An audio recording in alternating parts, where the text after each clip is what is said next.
The entire courtroom holds their breath as the judge eyes the remorseful, haggard defendant and says, "How do you plead?" And the defendant stands and says, "I plead not guilty on account of being possessed by a demon." Dun, dun. Yes. Hello, Hainted Loves. Welcome to Homespun Haints Bonus Edition. I'm Becky. And I'm Diana. Oh, did I really enunciate that clearly? Oh my... Whatever voice you use to introduce yourself, I try to exaggerate it. Well, Diana, I gathered from your very, very tense introduction there that you're going to talk about the intersection of true crime and the paranormal. How did you know, Becky? This week is all about the intersection of true crime and the paranormal, as we had our episode that dropped on Monday. Guests who are true crime podcasters, unlike us. One of them said that, true crime is much scarier than the paranormal. And the other said, no, ghosts are scarier than murderers. Jessica Remo and Rebecca Everett of Father Wants Us Dead. Very delightful guests. We loved having them on the show. And I have to say, I was terrified. I was terrified of the story that they shared of John List. If you're not familiar with John List, go check out that episode. It's called Something Wicked Comes to Westfield. It aired on Monday. And also check out their podcast, Father Wants Us Dead, because it is phenomenal. Because we had spoken to Rebecca and Jessica of Father Wants Us Dead, we thought it would be interesting to explore cases where people actually have tried to use a demonic or a paranormal defense for their true crime actions. Because, how else can we meld these two topics together in a very interesting way?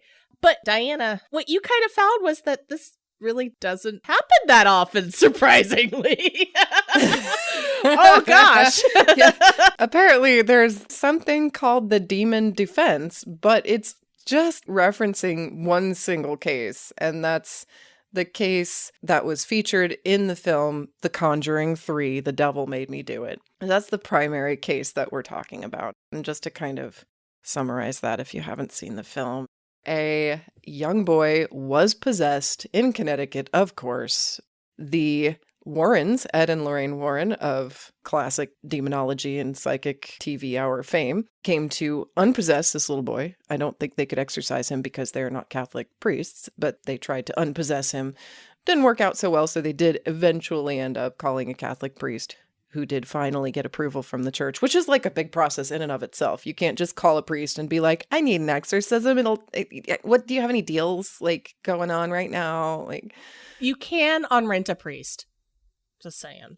I don't think those guys are official. You can get an ex-priest to do it without the rigmarole. Yes. And the film does go into the hazards of being an ex-priest too. But they unpossess/exorcise this little boy who, in the film, he's possessed by this demon in this house. And then his older sister's boyfriend, during the unpossession, says, "Take me instead." And Ed Warren's like, "Don't say that. That's a dumb thing to say, buckaroo," and use guys and stuff like that. But so everything goes swimmingly. This little boy is unpossessed. Everybody's happy. They're like, "Yay, it's over." And Ed has a heart attack and goes into the hospital. He's in a coma because it was a really bad heart attack / exorcism moment. So yeah, he's really unconscious for a long time. In the film, The Conjuring's all about suspense and jump scares and stuff like that. So we just learn something's wrong with the boyfriend. And that's when Ed wakes up and says, "You have to warn them. He's still possessed." And they're like, no, it's fine. The exorcism went great. It's fine. You're fine. You've been in a coma. Calm down. And he's like, no, the other boy's possessed.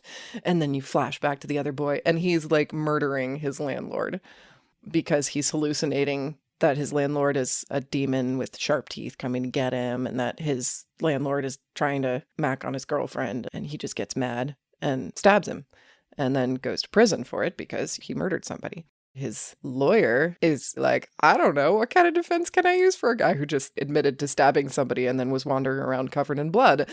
Ed and Lorraine Warren stepped up and said, "We have a defense for you." And the lawyer was like, "You guys, no, nobody's going to buy that." And they're like, they'll buy it.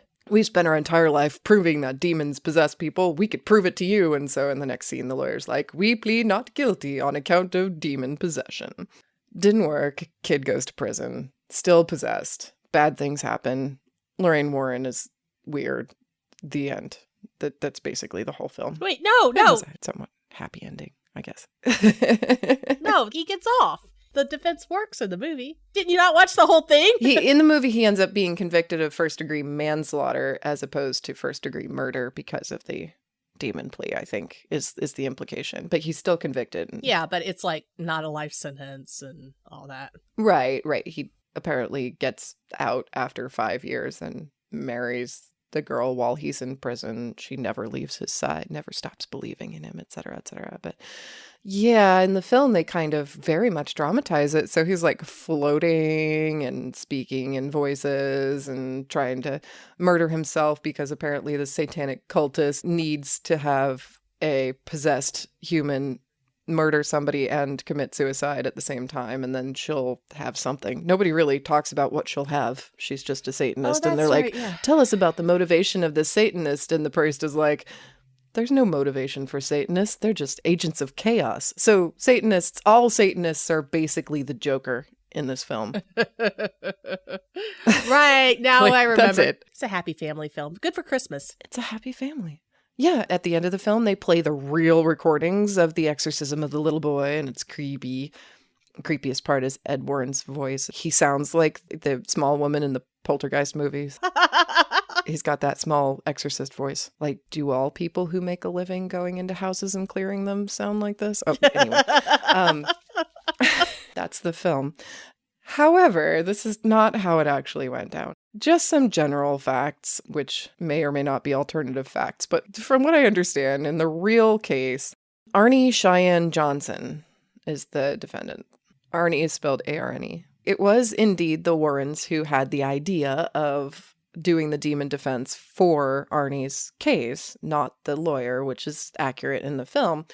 But they didn't say that this demon was the same one that was possessing the little boy, because according to Lorraine Warren, there were 43 demons in the little boy, not one. No, 42, according to law.virginia.edu. Just roll with me. Okay.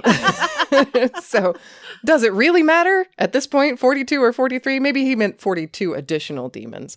I don't know. Does it really matter? My question is, why 43? How did they get all 43 demons out of this little boy and somehow manage to just get one into Arnie? I don't know. But the judge was basically like, nope, not in my courtroom. You're not using this demon defense. Nope, we're not letting a priest testify. The judge said, if we let a priest testify in here, it's going to manipulate religious jury members to vote based on the religious facts and not the facts. So no, we're not going to have a priest testify. Also, the murder situation was different than it was shown in the film. It wasn't just like a, hee, we're having a good time, we're dancing. Oh, maybe he's dancing too close to my girlfriend. Oh, now he's got sharp teeth, I'm going to stab him. But it did occur that, like, this young man was friends with his 40-year-old landlord. You know, he's 19. Landlord's 40 years old. They run a dog kennel on the property, and his girlfriend's a dog groomer for him. The reason they're on this property is because they had to find a house that was cheap and quick, because the house that they were attempting to move into was the one that possessed the little boy, her little brother. They're in this house, like, kind of staying for free because they're helping with caring for the dogs in the kennel. And it was actually like everything was very Disney-fied in the film. Because the girlfriend at this point, she's supposed to be 19, like her possessed boyfriend, but in real life, she was already in her late 20s and divorced.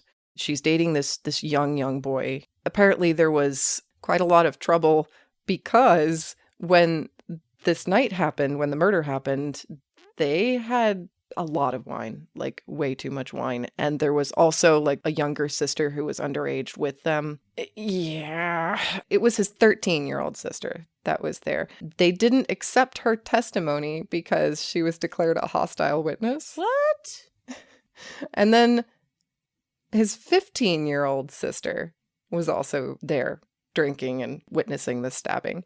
So, I mean, there were a lot of underage children at this party where this murder happened. So the witnesses may or may not be that reliable. You've got the girlfriend, you've got the possessed, who's the murderer, and then you've got two little girls who are related to them. It was actually the underage sister that Arnie was reacting to his 40-year-old landlord getting too close to when he started stabbing the landlord.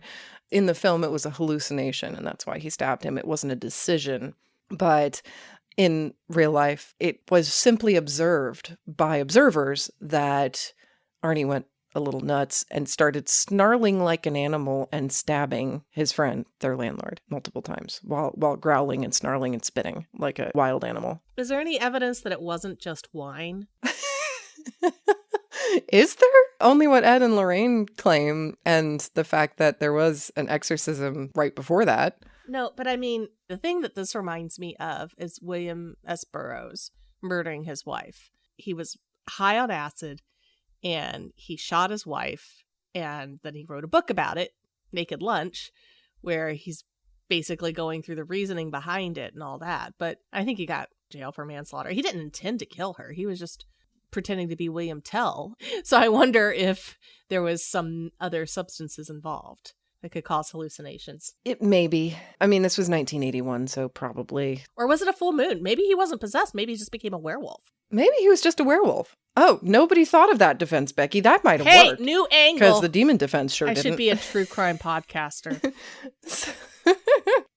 Part of the motivation for suggesting the demon defense was they really did want to kind of like solidify a precedent in a court case that proved the existence of God was something that you could argue in court. There really was a lot of religious stuff going down here that wasn't just like, well, we can't help the fact that there's a devil that possessed him, right? It's a demon that possessed him. It just happened.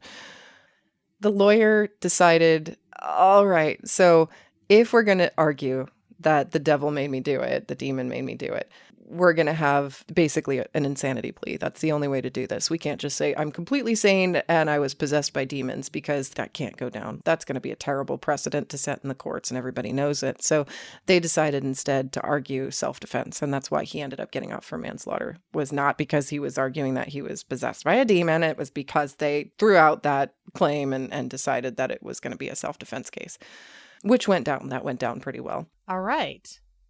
Wow. So the demon defense actually isn't a thing. It didn't really work, is basically what you're telling me. It's not a real defense. And in fact, in the film, Ed Warren cites that there were 2 previous demon defenses used in England at this time.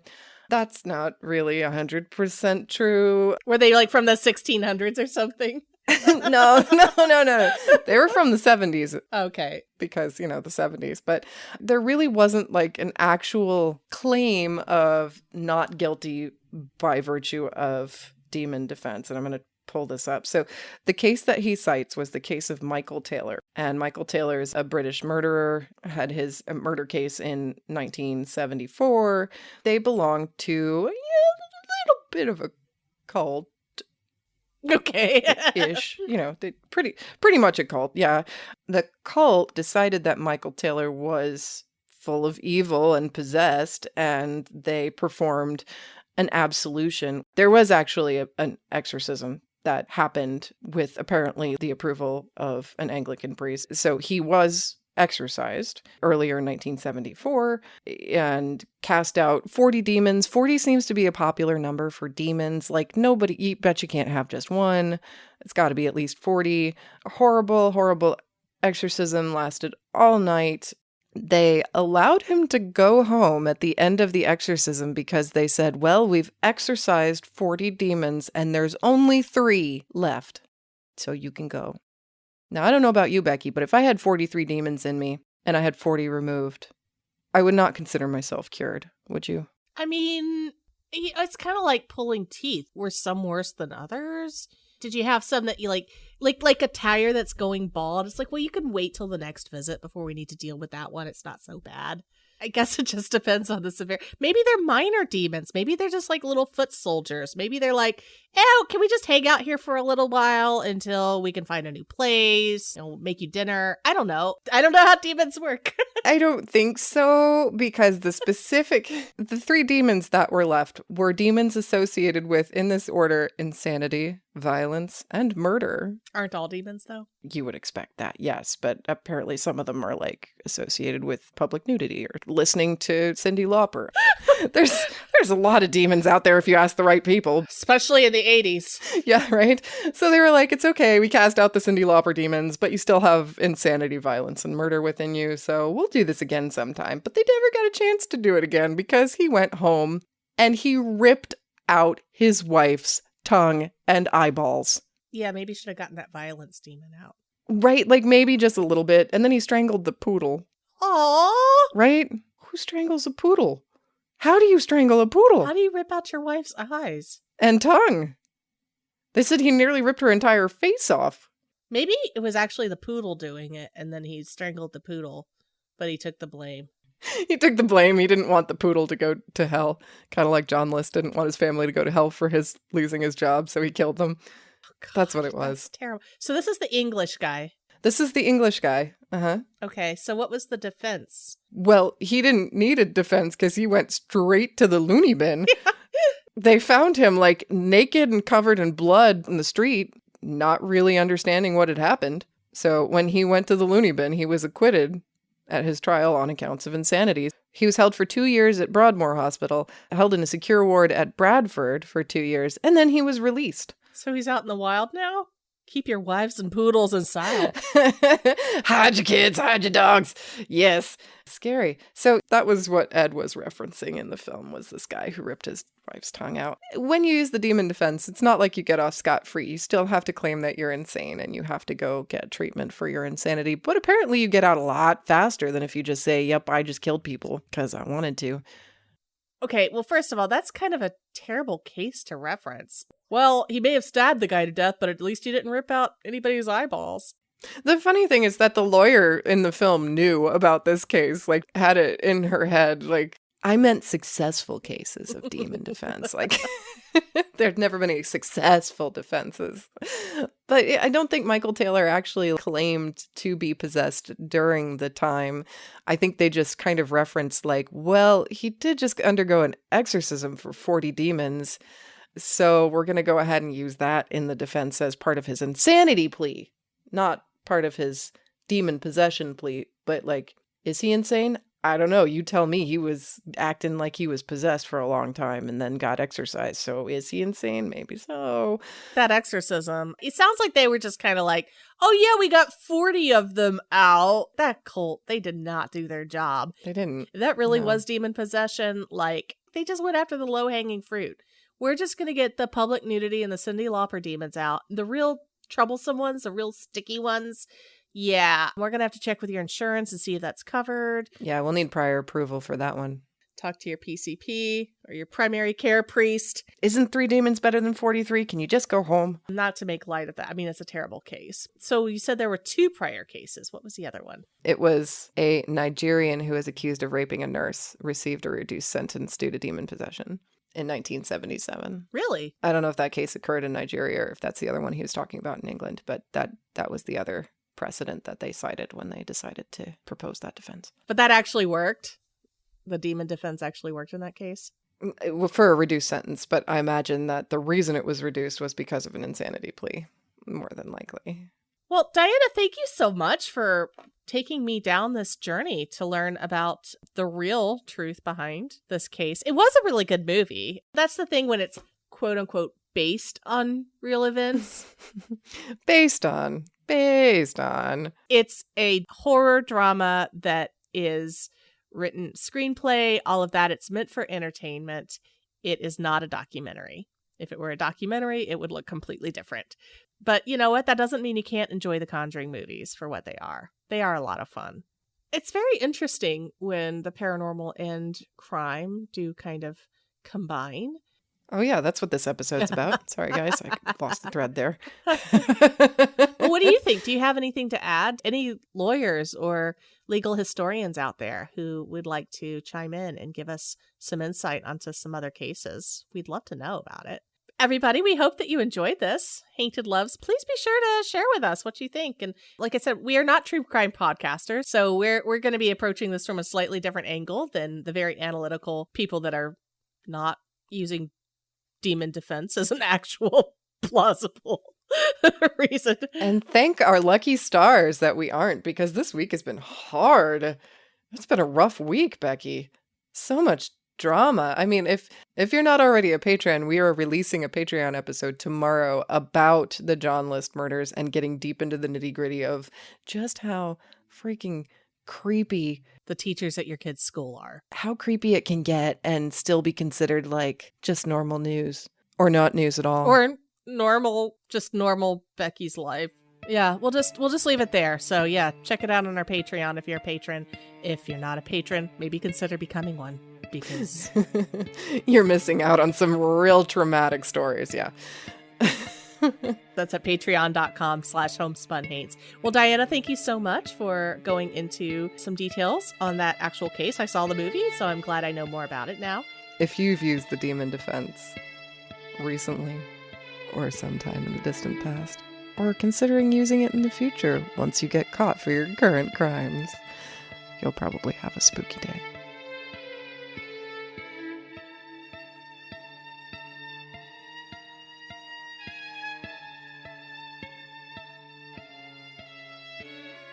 Homespun Haints is hosted by Becky Kielimnik and Diana Doty, and produced by Homespun Haints Media LLC. Editing and music by Becky Kielimnik. Show notes by Diana Doty.